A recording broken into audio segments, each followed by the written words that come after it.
Hello, I'm Sarah Coates. Thanks for joining me.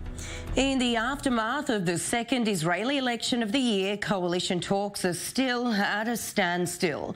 Israeli media is reporting that Prime Minister Benjamin Netanyahu may already be resigned to surrendering his mandate to form a governing coalition and could announce it as early as next week. On Wednesday, President Reuven Rivlin gave the mandate to Netanyahu with 28 days to try and piece together a governing coalition without a clear path to a majority. Recent negotiations between the two top parties resulted in a deadlock, and a statement from the Blue and White Party accused the Likud Party of refusing to drop its precondition of heading the coalition with Netanyahu as Premier. A projectile has landed in an Israeli community on the border with Egypt, with the Israel Defense Forces saying that it believes it to be the result of an escalation between Egyptian forces and ISIS militants in Sinai. Meanwhile, ISIS is claiming that it's killed 19 Egyptian soldiers and injured several more in the peninsula. In response, the Egyptian army says it's scrambled fighter jets and has so far killed 118 ISIS militants, detonating close to 300 explosives as well. Now, incidents such as this have been on the uptick since 2013, when the military ousted President Mohamed Morsi following mass protests against his rule. Now to the US, and with the spotlight on US President Donald Trump's dealings with Ukraine, the State Department's special envoy for the country abruptly resigned on Friday.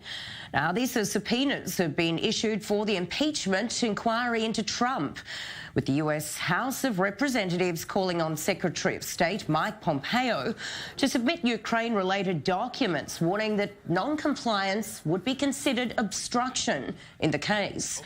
Pompeo has just 1 week to produce the documents, with 5 State Department officials set to be interviewed.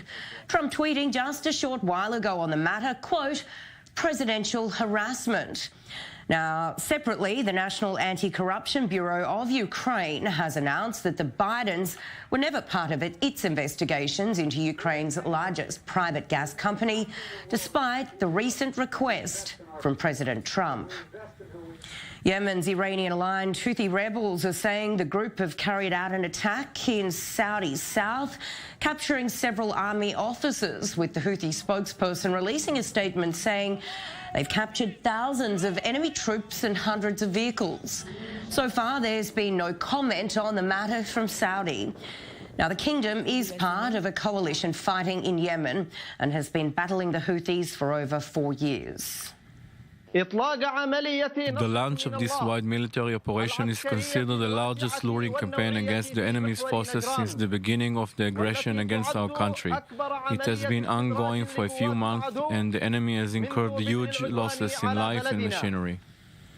Voting's closed for the presidential election in Afghanistan, with voting marred by violence and widespread fears of corruption.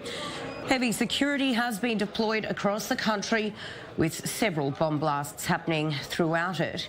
Afghan President Ashraf Ghani cast his vote at a school in Kabul, with this 4th vote seen as key to kicking off peace talks with the Taliban, who've been threatening to attack the elections, calling them illegitimate.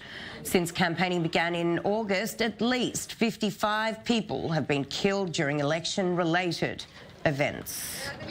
I thank the international community, especially their attention to supervision and election transparency. We are demanding full supervision of the international community on all the processes of the election. And that is all we have time for this edition of I24 News, but we are continuing to bring you all of the breaking stories. So do go ahead, visit us online, i24news.tv, and we have all of those stories on all of our social media platforms. I'm Sarah Coates. Thanks for watching.